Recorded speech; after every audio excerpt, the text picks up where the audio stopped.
We are here with Taiyo Onoda. He's one of our graduated members from Bakuhatsu Taiko Dan, and we had some questions to ask you today, Taiyo. Thank you so much for taking the time to join us. Thank you very much for having me as well. Yeah, thank you so much, Taiyo, for joining us. We're really looking forward to getting to know you more. So we'd love to know how long you've been playing taiko, and what are some of the first memories of drumming that you have? I started Taiko in San Francisco Taiko Dojo when I was 8 years old. I stayed with SF Taiko and then I joined Bakuhatsu 2011, then graduated and decided to attend the Kodo apprenticeship program. And this is my 5th year on Sado. I'm officially a 3rd-year member here with the troupe. We'd love to hear a little bit more about your time in San Francisco Taiko Dojo. What was it like growing up with them? And can you tell us a little bit about Rising Stars? SF Taiko definitely shaped like my fundamentals as a Taiko player. It was fun playing with everyone around my age group and also have opportunities to perform all around the States as well. Taiyo, am I remembering correctly? Were you on a billboard in San Francisco? Or a bus advertising? Both, yeah. Coming from San Francisco Taiko Dojo, we'd like to know, what was the experience like moving to Davis and, trying out for Bakuhatsu Taiko Dan, which is a completely different style? Let's see. Well, it was a culture shock in a sense because I was nurtured in a very stoic, like a dojo culture box. But once I was able to join Bakuhatsu and interact with a bunch of people who have different taiko backgrounds, well, that broke open the dojo box that I was in and also paved the way to see a bunch of different styles and views about taiko itself. A lot of times collegiate taiko teams kind of say, we all have kind of unique forms, and every group does have kind of a different approach to playing taiko. Because you were also an artistic director for Bakuhatsu Taiko Dan. How did you envision the group style? How was it coming into a different group and implementing kind of your style versus adapting to an existing style, By being in that kind of position, I didn't want to, in a sense, enforce or force something that I thought was true. The root basic of everything taiko is all the same. As long as you had the energy and the stamina and and the guts, basically, you should be able to do virtually anything. So, which is kind of true also here in Kodo as well. But that was the biggest message that I wanted to teach everyone when I was an artistic director, I would say. One time you had you told me this really beautiful thing about like you learned from an opera singer about like how to be a performer. When we had a voice trainer who is also a full-time opera singer, one of the lessons that really stuck with me was the lesson about how in the process of growing as a performer, there's this technique time period and a mental time period where one is always going to be on top of each other. So there's always something that you work on both the mental side and the physical side.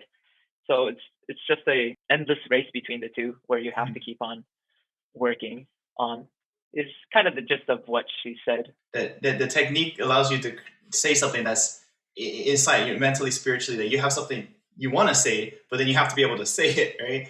And but if you're good at saying things but you don't have something to say, that's also not good. So you're always kind of advance, the other one is lacking, huh?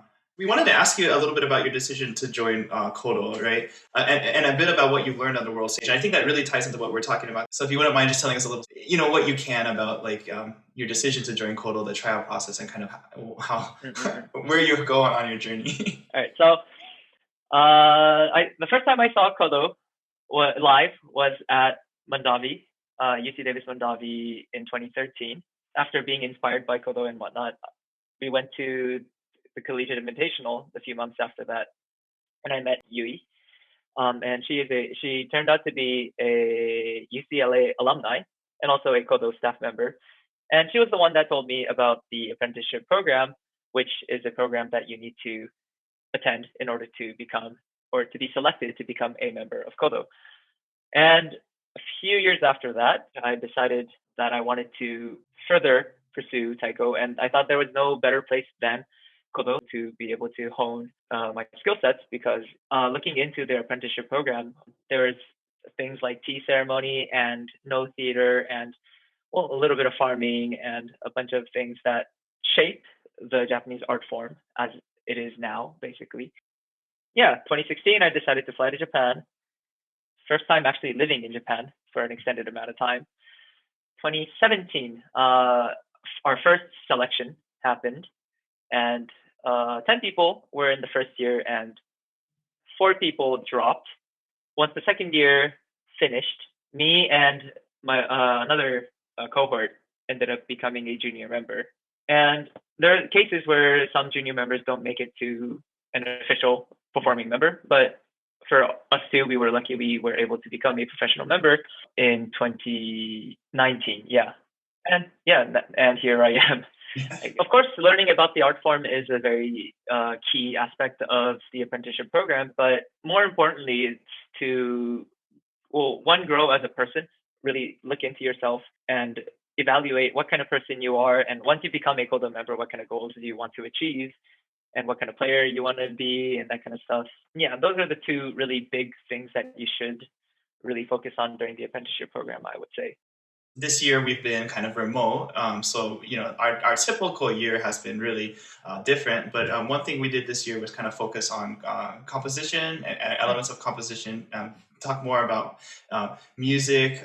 We did a kind of presentations where each member would bring a performance that spoke to them, either kind of technically, emotionally, or kind of cultural, historically. And we got a chance to like see what each other listen to, what kind of like influence we have, how that influences our art, as well as we actually did a composition workshop with Kageyama sensei from Los Angeles Taiko Institute. So he actually ran a program with us where we would compose in a DAW, a digital audio kind of workspace, and then he would give us feedback. And that was a really kind of interesting tool to kind of think about, composition, whether it's creating a new piece or even creating a solo, or even just like recognizing what's going on in a piece, so that when you arrange it, when you play it, that you're vibing with it, or so thinking more critically about, I guess, music. So we wanted to ask you, because you are the composer of Utage, probably our like most famous kind of signature song right now. It gets the people going. Utage, I think the main concept that I've always had when composing Utage was that I wanted a piece that was